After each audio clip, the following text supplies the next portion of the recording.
अस्सलाम वालेकुम, welcome to my channel glow to success. आज हम आपको फिज़िक्स का फर्स्ट ईयर की जो न्यू बुक है उसका लेक्चर नंबर 1 में शेयर करूंगी और 2 भी साथ करूंगी। जो चैप्टर का नाम है फर्स्ट ईयर के फर्स्ट चैप्टर का वो है vector and equilibrium. First year की जो सबसे पहली टॉप पे डेफिनेशन आती है वो ये आती है फिज़िकल क्वांटिटीज़। हमने 9th में भी पढ़ा हुआ है, आपको मैंने शेयर की। शुरू करते हैं फिज़िकल क्वांटिटीज़। ये बेसिकली क्या होती है, ऐसी क्वांटिटीज़ जो हम मेजर कर सकते हैं, लाइक शुगर, राइस। इसकी डेफिनेशन है the quantities which can be measured are known as physical quantity. ऐसे मकदारें जिन्हें मापा जा सकता है, जिनकी पैमाइश की जा सकती है, फिज़िकल क्वांटिटीज़ कहलाती हैं, तबई मकदारें कहलाती हैं। लाइक दैट एग्जांपल इसकी है length, mass, temperature, time etcetera. Length को भी हम माप सकते हैं, मैस को भी माप सकते हैं, और टेम्परेचर को भी, कितना टेम्परेचर और टाइम को भी हम देख सकते हैं। अब इसकी जो फिज़िकल क्वांटिटीज़ है इसको आगे हमने वेरियस सेक्शन में डिवाइड किया हुआ है, जो कि है scalar quantity and vector quantity. अब हम इसके बारे में थोड़ी डिटेल पढ़ते हैं स्केलर और वेक्टर में।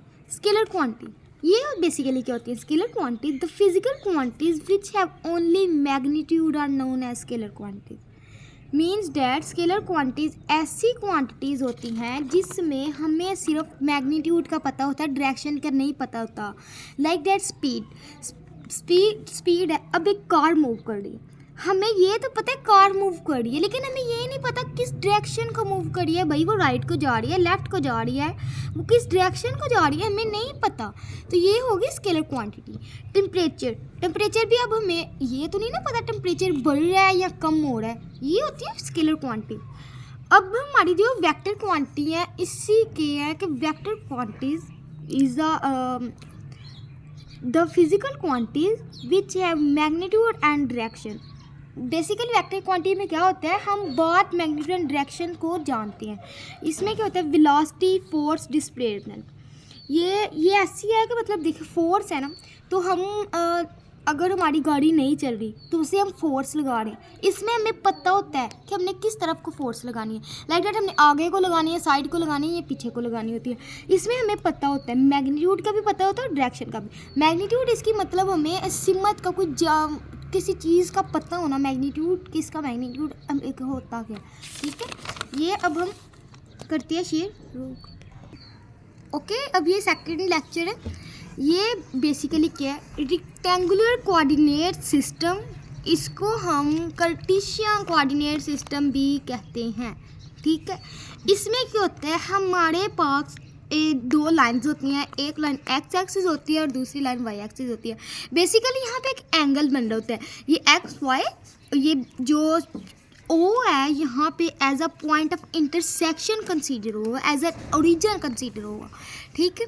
ये एक्स कम्प्लीमेंट और वाई कम्प्लीमेंट, यानी यहाँ पे इनकी जो वैल्यू होगी ये माइनस के साइंस में होगी। लाइक डेट हम यहाँ पे एक वो बनाते हैं नंबर लाइन, जिसका ये हमारा 0 होता है। इसके जो इस साइड की होती हैं सारी लाइंस ये होती है हमारी -1, -2, -3, -4, और ये जो इस साइड वाली होती हैं ये हमारे पास प्लस में होती हैं। लाइक डेट 1 2 3 4 5, ठीक है। तो हमें पता है कि जो एक है वो 1 बड़ा है या -1000 बड़ा है, तो हमें पता है कि 1 बड़ा है क्योंकि ये प्लस में, ये माइनस में नहीं। तो ये हमारी बेसिकली इस चीज़ करती है। अब हमारी कोऑर्डिनेट एक्सिस है, इसके आगे से कुछ डेफिनेशन है। According to this picture we describe some definition related to this picture. Coordinate axis, two reference lines which are making right angle with each other is known as coordinate axis.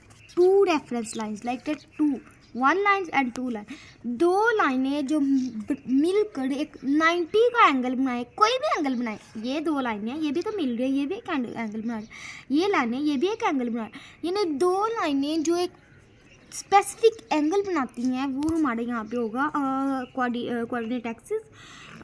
दो लाइनों को जो centre को, आगे से इसकी next जो definition है, यहाँ पे इसका जो है एंगल बनेगा वो ये बनेगा, ये भी है मतलब चारों साइड्स पे बनेगा।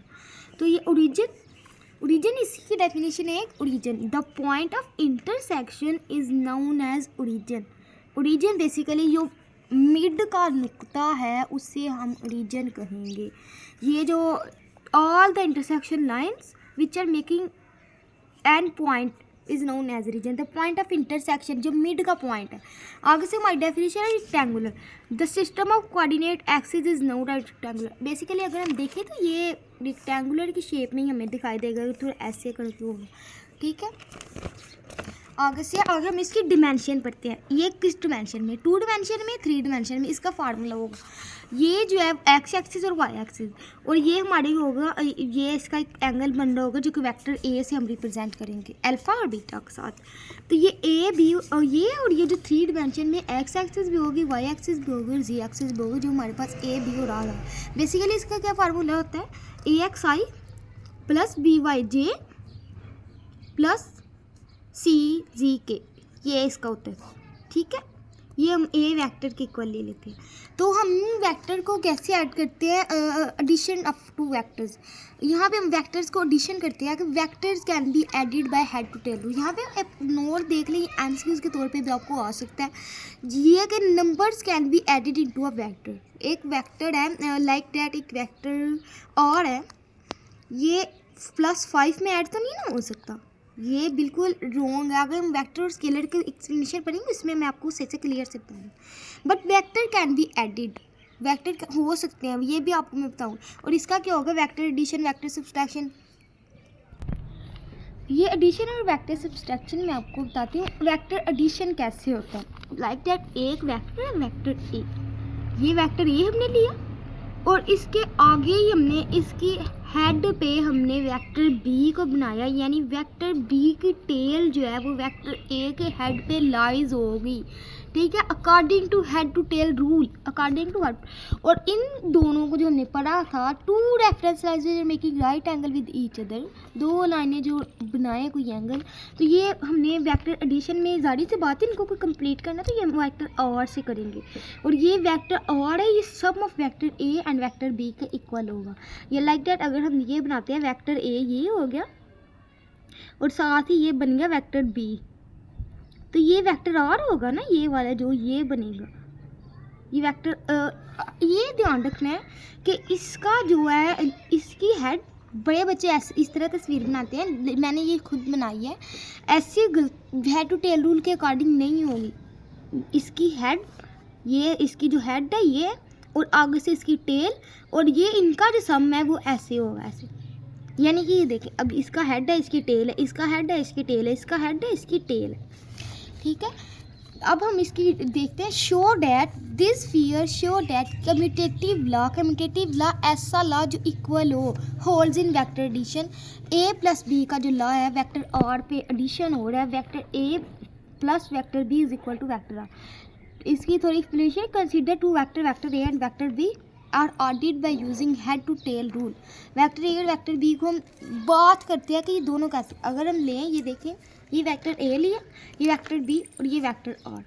लेकिन अगर हम ये जो वेक्टर आर लिया है इसी को अगर हम करें, ये वेक्टर ए हो जाए, ये जो वेक्टर हमने लिखा ना, ये इतनी इतनी फिर हो जाए इतनी इतनी, ये जो ऊपर भी हमने बनाई है। तो अगर हम इसी को, ये वेक्टर ए ले लें, बी, और ये ए ले लें, ये बी, और इनका भी जो सम होगा इसी तरह ये यानी आर के इक्वल हो जाए। तो ये हमारी क्या होगा, ये फर्स्ट वाली इतनी जो है, ये इतनी इतनी जो है फिगर, ये हो जाएगी हमारी फिगर 1, और ये जो सेकंड वाली हमने बनाई है, एडिशन किया है ना, दोनों को एडिशन वेक्टर्स हम लोग पढ़ रहे हैं, तो ये हमारी हो जाएगी सेकंड फिगर। तो ये डबो figure show that A plus B vector A plus vector B, the arrow sign इसे नहीं कहने, इसे आप लोगों ने वेक्टर कहना है। Vector A plus vector B is equal to vector B plus vector. तो ये क्या होगा, हेंस कम्यूटेटिव लॉ जो इक्वल होता है किसी भी थिंग्स के, जो ऑपोजिट्स हो, holds in vector addition. Commutative law vector addition के होल्स होता है। अगर कोई भी वेक्टर है उसके ऊपर एरो होता है तो आपको समझ जाना चाहिए ये वेक्टर है। अगर कोई भी मतलब अल्फ़ाबेटिक लाइक दैट, ये जो है ये और सिंपल ये होगा स्केलर में, लेकिन जो बोल्ड किया हुआ और है ये हमारा वेक्टर में शो होगा, ठीक है। अब वेक्टर सब्सट्रैक्शन पढ़ते हैं। ये बेसिकली क्या होती है वेक्टर सब्ट्रैक्शन, ये हमने किया था वहाँ लास्ट फिगर में। पहले वेक्टर ए बनाया, इसके हमने आगे बनाया था वेक्टर बी, ये हमने वेक्टर बी बनाया था। लेकिन इसमें क्या होता है, इसके बैक साइड पे क्योंकि वेक्टर सब्ट्रैक्ट करना है वेक्टर ए से, तो ये वेक्टर सब्ट्रैक्ट किया, ये इसकी भी हेड है, इसकी टेल है। तो ये वेक्टर जब हमने सब्ट्रैक्ट किया तो ये माइनस बी फिर आए। मैंने आगे भी आपको नंबर लाइन में इस साइड वाले जो होते हैं ना वो माइनस में होते हैं, जो इस साइड वाले होते हैं वो प्लस में होते हैं। तो ये हमारे पास वही लाइन आ गई, लेकिन ये क्या होगा बेसिकली इसमें और वेक्टर जो होगा वो इक्वल होगा vector A minus vector B. यहाँ पे प्लस नहीं होगा क्योंकि हमने वेक्टर को सब्ट्रैक्ट किया, ठीक है। यहाँ पे इसकी क्या बनेगी, vector subtraction is equal to the addition of vector B into vector A. Vector subtraction basically equal होता है एडिशन वेक्टर के, लेकिन कब, when its direction is reverse. Reverse mean तब्दील होना भी होता है, यहाँ पे ये नहीं राइट करना। When its direction is reverse, जब इसकी डायरेक्शन उल्टी हो, पीछे की जानिब हो, ठीक है। इसका फार्मूला क्या होगा, formula vector A minus vector B is equal to vector A plus, क्योंकि वेक्टर ए तो प्लस में था, ये तो नहीं था ना माइनस, तो ब्रैकेट में हम लगा लेंगे कि माइनस वेक्टर बी, तो ये हमारा हो जाएगा। अब हमने मल्टीप्लिकेशन वेक्टर पढ़ना है। वो क्या होता है बेसिकली वो होता है कि multiplication of A vector with a number. इसको हमने ये होता है कि वेक्टर ए बनाया, फिर जो इसी डायरेक्शन में अगर हम ऐसे कहें कि ये वेक्टर ए है और ये वेक्टर बी है, ये बिल्कुल गलत होगा क्योंकि ये इसकी डायरेक्शन जो है ये सेम नहीं। मल्टीप्लिकेशन वेक्टर में डायरेक्शन भी सेम होनी चाहिए और मैग्नीट्यूड भी सेम होना चाहिए। वेक्टर ए का मैग्नीट्यूड है, जब हम इसको डबल करेंगे तो ये इतना डबल हो रहा है तो ये 2a बन जाएगा। अगर हम 2a का डबल करेंगे तो ये 3a, अगर 3a का डबल करेंगे तो ये फिर हमारा बन जाएगा 4a वेक्टर, ठीक है। Multiplication of vector, basically multiplication vector में क्या होता है, ये होता है when a vector is multiplied by a number. जब कोई वेक्टर किसी भी नंबर के साथ मल्टीप्लाइड होता है, अब हमने मल्टीप्लाइड किया तो इसका हम फार्मूला ऐसे तो नहीं राइट करेंगे, vector A multiplied by 2 vector B, no. ये जो मल्टीप्लाइड वेक्टर है ये रिप्रेजेंट किया जाता है अल्फ़ाबेटिक आर्डर में n से, ठीक है। When a vector is multiplied by a number its value is increased as vector A is equal to N vector A. N means होता है बढ़ाना, इंक्रीज हो रही होती है इसकी वैल्यू, एज अ फार्मूले के तौर पे ना ये इस्तेमाल होता है। तो हम इसको देखते हैं होता है कि अगर हम वेक्टर को मल्टीप्लिकेशन करें स्केलर क्वांटिटी से तो फिर हमें कौन सी क्वांटिटी मिलती है, वेक्टर्स क्वांटिटी मिलेगी या कुछ स्केलर क्वांटिटी मिलेगी। तो ये हम देखते हैं पहले कौन सी क्वांटिटी मिलेगी। ये बहुत इंपॉर्टेंट है, शॉर्ट क्वेश्चन एज MCQs भी आता है कि मतलब अगर हम वेक्टर को स्केलर से करें तो क्या हमें वेक्टर क्वांटिटी मिलती है या स्केलर मिलती है या कोई भी नहीं मिलती। हम देखते हैं the multiplication of a vector by a scalar quantity. जब एक वेक्टर को स्केलर क्वांटिटी से मल्टीप्लाई किया जाता है it give us also vector quantity. ये हमें वेक्टर क्वांटिटी ही देती है। क्यों, क्योंकि momentum is equal to P M V. P यहाँ पे यार मोमेंटम पी है, तो पी का फार्मूला बेसिकली होता है टॉर्क, जिसे हम टॉ से भी शो करते हैं, ये टॉ, ठीक है, इसे हम टॉ से भी शो कर देते हैं। तो ये क्या है, मोमेंटम पी एम जो है यहाँ पे स्केलर है, मास और वेलोसिटी एक वेक्टर क्वांटिटी है। तो ये एम वी, तो ये एम वेक्टर वी वेक्टर है और एम, तो ये हमें किसके इक्वल मिल रहा है, वेक्टर के, पी वेक्टर के इक्वल हमें मिल रहा है। तो यहाँ पे हम क्या डिस्कस करेंगे हियर, इसकी थोड़ी एक्सप्लेनेशन इसी फार्मूले के अगर आप राइट कर देंगे ऐसे तो आपको जो एग्जामिनर मार्क्स दे देगा। Here momentum is a vector quantity, mass is a scalar quantity. Momentum जो है वेक्टर क्वांटिटी है, मैस स्केलर है, and velocity is also scalar quantity. उम्मीद करती हूँ आपको सही से समझ आ गई होगी। नेक्स्ट वाला टॉपिक हम आगे शेयर करेंगे। मेरे चैनल को लाइक कीजिए, अगर सब्सक्राइब कीजिएगा ताकि मैं आपकी दुआओं के साथ मैं आगे और भी मूव ऑन कर सकूँ। ओके, अल्लाह हाफिज़।